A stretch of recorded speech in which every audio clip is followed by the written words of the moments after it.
Happy Africa Day, my brothers and sisters. Let's continue to work together.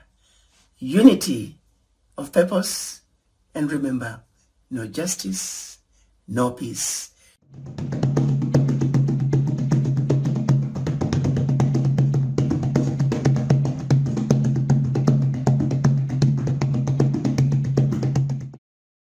Africans on the continent, all people of African descent around the world, friends of Africa, and all inhabitants of our beloved earth.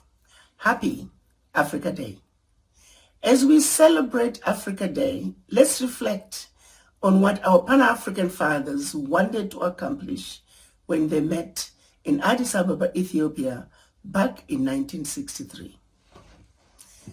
They met to discuss the possibility of an Africa that was united, an Africa that spoke with one voice, an Africa that could only defeat colonization, an Africa that could only succeed at accomplishing and winning true economic liberation through unity. Through unity, meaningful unity of purpose. Sadly, when they went to Addis Ababa, Ethiopia in 1963, they were divided. We had the Casablanca group, who were Ghana, Guinea, Mali, Egypt, Algeria, Tunisia, Morocco, who said Africa for the Africans and African unity now. Sadly, they were not the majority. The others, who were the Monrovia group, they said, let's hold off on this unity thing. Let's go slow. My fellow brothers and sisters, Africa lost when the Casablanca group lost in 1963. They came out with a compromise agreement, which was the Organization of African Unity, which has since been renamed African Union. Since 1963, we have been going slow, which were the wishes of the Monrovia group. The only issue we've been able to accomplish since 1963 was the creation of the African Continental Free Trade Area, which is now seeing Africa going to the world stage as one customs union. The other wishes, which were the establishment of an African military, the establishment of a single currency, a single monetary policy, a single stock exchange, we have not been able to accomplish any of those building blocks for economic development. Let me remind you that at independence, African countries were given limited and, what I say in some cases, fake independence. But what was denied Africans was true economic liberation, because they understood in order for the Western world to continue to exploit Africa, economic liberation was to be denied Africans by any means necessary. Let me take you back in history, when the Africans were minding their own business and the invaders from the West descended upon them. They descended upon them and put in systems to see to it that Africa and her children were forever defeated and dominated. Starting with slavery, then colonization, then the Berlin Conference, where they met for 4 months to come up with a policy on how to see to it that Africa and her children are forever defeated and dominated. The policies they put in place back in 1884 remain alive and well in Africa today. Those policies continue to wreak havoc in Africa today. For those of you who say, oh, Berlin Conference is a thing of the past, think again. As long as we have a country called Eswatini, as long as we have a country called Togo, as long as we have a country called Malawi, even the big ones, Nigeria, Egypt, Kenya, on their own, They simply cannot survive. And yet, the division of Africa was intentional, was deliberate, and was supposed to have specific desired outcomes. And those outcomes continue to be felt to this very day. They did not end there. When the children of Africa were taken to the Americas as slaves, what they were subjected to on slave plantations, following the quote-unquote freedom of the slaves, they followed up with Jim Crow. They followed up with redlining. They followed up with systematic imprisonment of black people. They followed up with continued abuse and denial of economic advancement of black people, no matter where you find us. Whether you find us in the Americas, whether you find us in the Caribbean, in South America, in Europe, and of course back in Africa. We are the working class, systematically relegated to be forever the working class. Back in Africa, in spite of having been given independence, the invisible hand remains alive and well. No matter how hard African countries try, yes, we have our own responsibilities to shoulder. But the bottom line is, after slavery, after colonization, after the Berlin Conference, then came the world geopolitics that set out to have systems in place that will see to it that forever people of African descent will never attain true economic liberation. I'm talking about the world financial systems, World Bank, IMF, the Bretton Woods institutions.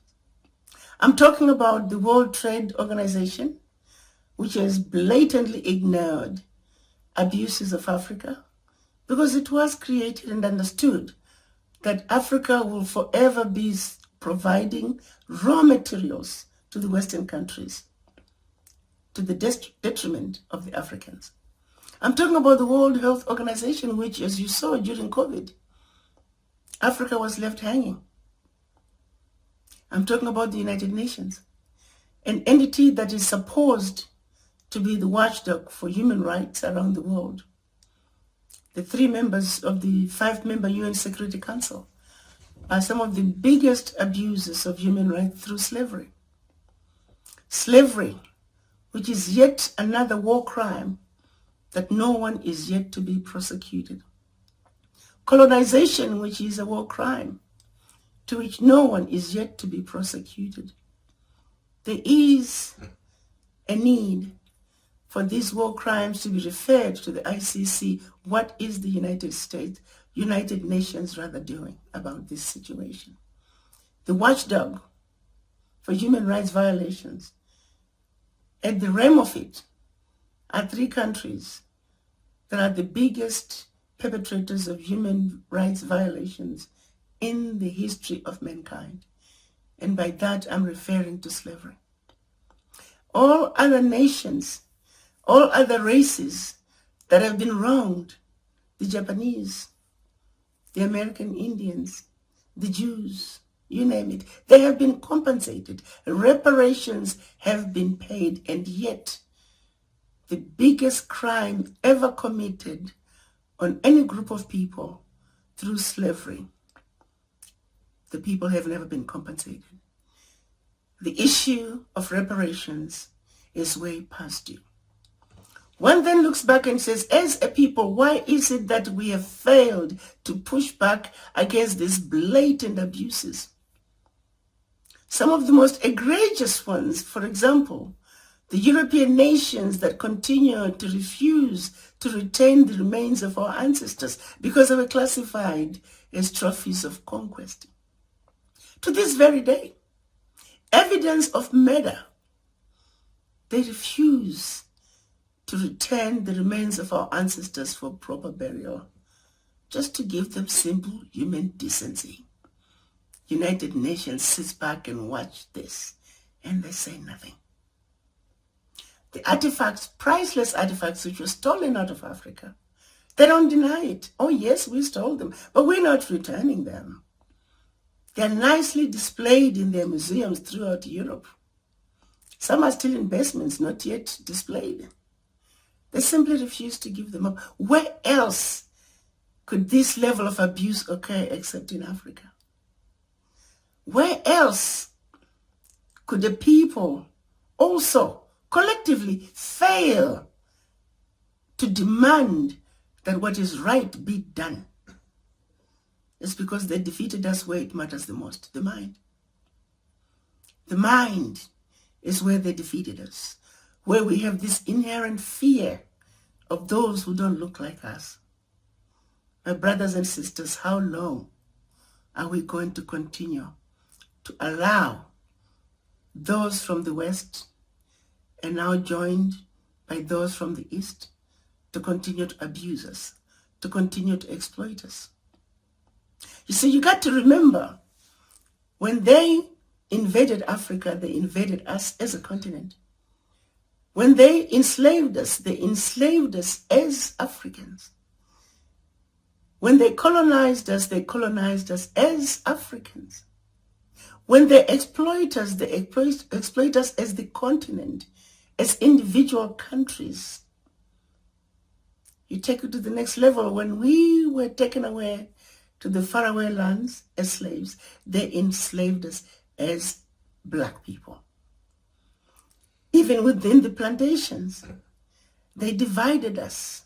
They continued to use the rule of divide and conquer, and still they succeed at keeping us where they want us to be through using us as groups, putting systems in place as groups. Therefore, it only makes sense that if we are to undo what they are doing, we can only succeed if we also push back as groups. Small groups, if you are in a school situation, be it a university, come together as black students and fight your issues together, united. At the workplace, a group of black people, come together, fight for your issues, for your rights, united.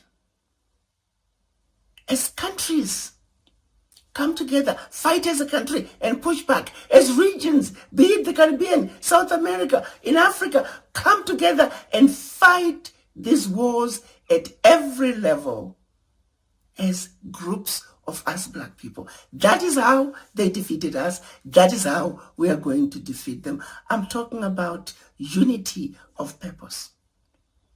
This moment, my brothers and sisters, is calling for unity of purpose. The abuse of black people around the world has got to come to an end. We can no longer continue to accept the status they put us in to be the world working class to perpetuity. I refuse to accept that. As a black woman, I refuse that. As a mother, as a grandmother, I refuse to leave this world the way it is for my children, grandchildren, and generations to come. Something must be done.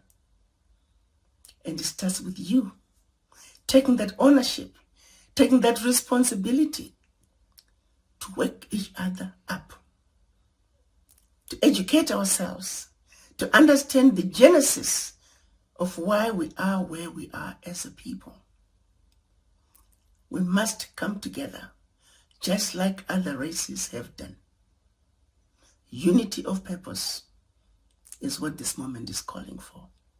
So as we reflect and celebrate Africa Day, let's make our ancestors proud.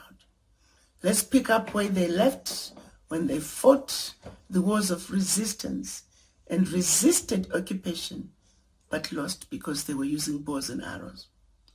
We have a responsibility to pick up where they left. We are the ones who brought humans into this world. The tallest pedestal belongs to us. We have given it up. It is time for us to reclaim it. Justice for all. We must come together and demand a world that is free of racism, bigotry, and hate. Justice for all. We must come together and demand a world that is free of racism, bigotry, and hate. We must demand a world that is righteous, free, and fair. So as a united African people, we're calling upon all righteous, peace-loving members of our beautiful earth to simply demand a better world. And once again, a world that is free of racism, a world that is free of bigotry, and a world that is free of hate. But more importantly, a world that must treat Africans and her children around the world fairly. It's what the rest of you non-Africans would want. We're simply asking you to do unto us as you want done unto you. Happy Africa Day, my brothers and sisters. Let's continue to work together. Unity of purpose, and remember, no justice, no peace. This moment is calling for Africa's true economic liberation. United, we will make it to the promised land. Thank you, and happy Africa Day.